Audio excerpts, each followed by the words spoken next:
Hi, this is Jason Stoneking for Chess.com. We're back in beautiful Elancourt, France today for the fourth round of the FIDE Grand Prix tournament. We'll talk to some of the top players in the world and bring you an inside perspective on the tournament as it happens. Boris Gelfand maintained his overall tournament lead with a draw against Etienne Bacrot, and he also took time to answer a question from one of our viewers on Chess.com. Boris, you're keeping the lead at the moment? Yeah, I don't follow, actually, focus on the tournament table. As I said, who cares who will lose after first round, the fifth round, seventh? It's important who wins after 10th round. We had a viewer question for you from Chess.com. Shilong Zhu wrote in to ask, are there any preparation rituals that you go through before a tournament like this to get ready? Well, I think preparation, it's like permanent process, because we play a lot of tournaments, so between tournaments you have to be ready for the next events. But to this special tournament I didn't do so much preparation, because World Cup had finished just a few weeks before, so I was mainly trying to recuperate and get back some energy. Okay, thanks. I also had a question for Etienne. Do you think that FIDE bringing events like this to France will be helpful in the development of young French players? Okay, at least for French players, I expect to play in France for once. And I think in general, it's not only for France, but for all chess players. It's nice to have this Grand Prix series with new tournament in new places. Evgeny Tomashevsky and Ruslan Ponomaryov also drew their game, and they talked about the effect of the Sofia rules on tournament play. I can see this Sofian rules not good at all. It's produce even more draws. Yeah, but like it's typically you can't offer a draw, but okay, there is anyway some rook endgame. We were joking about the Sofia rules earlier, but do you think that makes any difference? Do you think it's a good thing for chess? Look, I don't like to say what's good or bad. Just check statistic, facts, I mean, numbers. I don't know. I can't explain, but somehow with Sofia rules here, it's even more draws. It's not like I'm against or for Sofian rules. Well, I just think we should just take many tournaments with Sofian rules, check statistic and see what's difference, because it's quite concrete. If you want to avoid draws, you just look the numbers. Yes, as for me, I think that Sofia rules are necessary in the private tournaments and commercial tournaments, but in official tournaments which are parts of the World Championship cycle, they are not necessary at all, because of in such tournaments players should have an opportunity to use all the possibilities, and draw suggestion is one of them, I think. Hikaru Nakamura also gave us his take on the rules after his draw with Wang Hao. So what you're saying is that...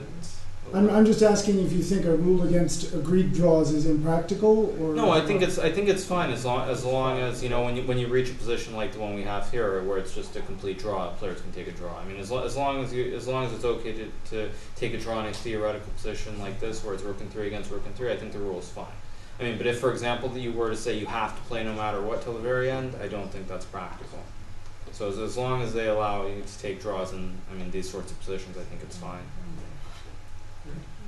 Anish Giri's loss to Lenier Dominguez was his second of the tournament, but he wasn't losing any sleep over it. How do you sleep after the losses?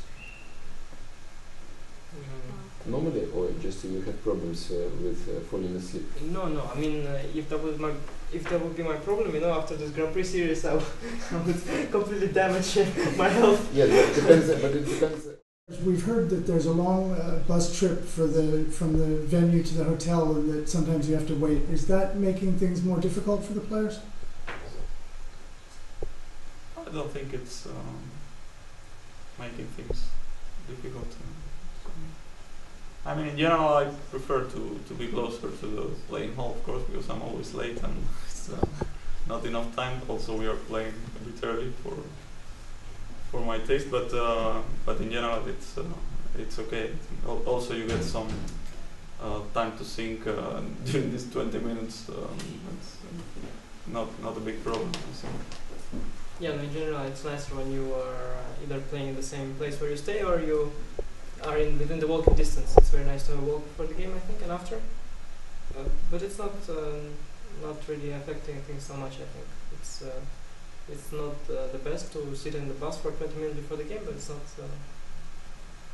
I don't think it changes things. Is it a beautiful trip at least? No, not really. No. Big happy family. We all travel together. There was more frustration for Alexander Griscuk, who pressed an advantage late into the night against Fabiana Caruana, but only came away with a draw. It was a lucky save today. Yeah, it was totally hopeless. Just time saved me.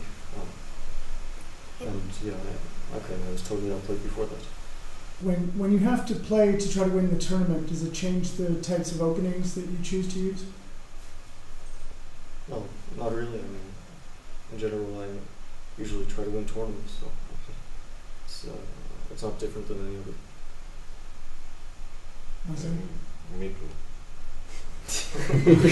No, especially that I already showed this refutation of Grunfeld just in ACP Cup just 1 week ago against Jan Nepomniachtchi. So I mean, if you know refutation of Grunfeld, why would you change it?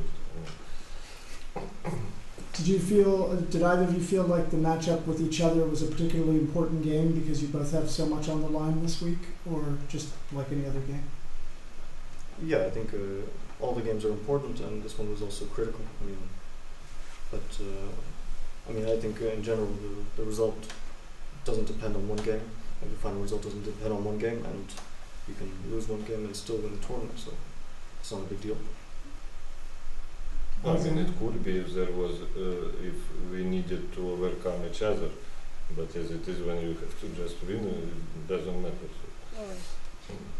In the last matchup of the night, the trouble continued for hometown favorite Laurent Fressinet, who lost his second straight game. The winner, Vasily Ivanchuk, joined Boris Gelfand at the top of the leaderboard, a half-point clear of Hikaru Nakamura and Fabiana Caruana. Check back for more updates and interviews from the FIDE Grand Prix here on Chess.com. And if you have any questions you'd like to ask the Grand Prix players in France, send them to me at thepoet1800@chess.com.